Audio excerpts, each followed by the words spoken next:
So yan, welcome back again mga Lodi sa ating channel, which is Kuya Raven Vlog. Magluluto na naman po tayo ng isang masarap na ulam na napakasimpleng gawin at masustansya pa.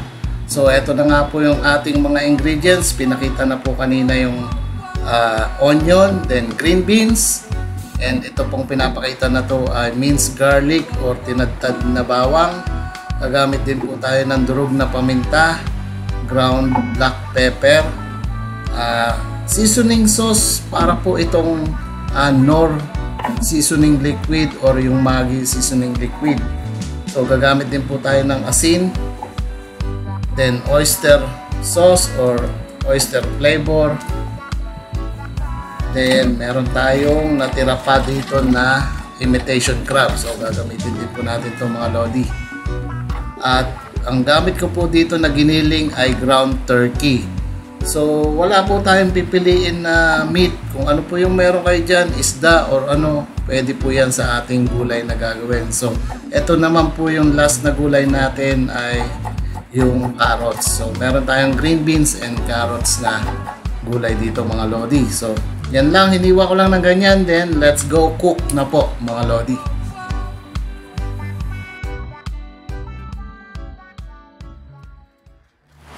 At eto na mga Lodi, magpapainit lang tayo ng syempre ng ating lutuan.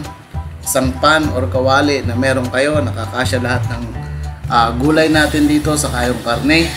So uunahin ko na pong i-prito or i-saute itong ating ground meat or yung giniling na turkey. So gaya po ng sinabi ko, kung ano lang pong meron kayong meat, ground pork, ground chicken, ground beef, or isdang pinirito, pwede po yan dito sa ating gagawing dish na ngayon na may kasamang gulay.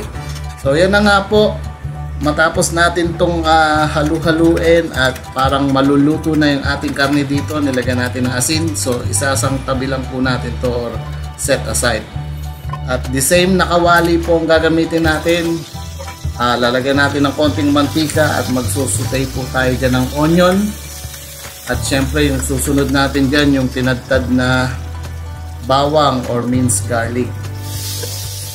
Haluin lang po natin na ganyan itong ating bawang at yung sibuyas. At yan na po, nilagay ko na po dyan yung ating green beans. Napakadali lang po itong lutuin mga Lodi at saglit na saglit lang. Wala pa sigurong 5 minutes to 6 minutes itong ating gagawin dish for today. Halu-haluin nyo lang po yan ng ganyan mga Lodi. At yan, nilagay ko na rin po yung carrots. So yan po ang ating last na gulay na ilalagay dyan. At nilagay na natin yung ating sinet aside na ground turkey or yung giniling na turkey na niluto natin kanina. So takpan natin to, then wait tayo ng 3 minutes. And then yan na po, after 3 minutes, lagyan lang natin to ng konting tubig para hindi masyadong matuyo yung ilalim ng ating gulay mga Lodi. At sunod na natin tong ating seasoning. Gaya ng sabi ko, Maggi or Knorr liquid seasoning, pwede po dyan mga Lodi. At syempre yung ating oyster sauce. So lagyan na rin natin. At syempre, haluin po natin yan sa ating lahat ng gulay natin at karne para lumasa ng mabuti. At susunod na rin ang ating pamintang durog or ground black pepper. Halo-halo lang uli mga Lodi para magkaroon ng lasa ang ating gulay. Then after that, eto na yung ating imitation crab. So kung makikita nyo, may tinuro ako sa gilid, tinurn off ko na po yung stove natin or kalan. Kasi luto naman po itong ating imitation crab. So last na po yan mga Lodi. Then titikman natin syempre. So ganyan lang po, pag okay na, i-plating na po natin yan. Kung hindi pa sa tingin ninyo, kayo na po bahalang magdagdag ng mga ingredients natin mga Lodi. So plating na po tayo. At yan na nga po mga Lodi, tapos na yung ating dish for today. At magpe-plating na po tayo. Pero syempre gusto ko lang pong munang magpasalamat sa ating mga bagong subscriber ng Kuya Raven Vlog at mula kay Kuya PK, Pampansang Kolokoy na subscribe sa atin. Then may mga bago rin na dumating. Maraming salamat po.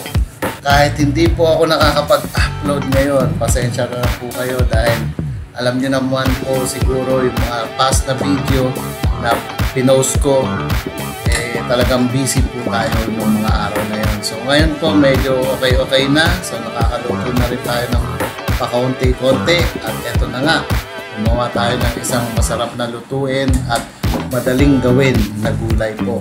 At syempre masustansya din yan.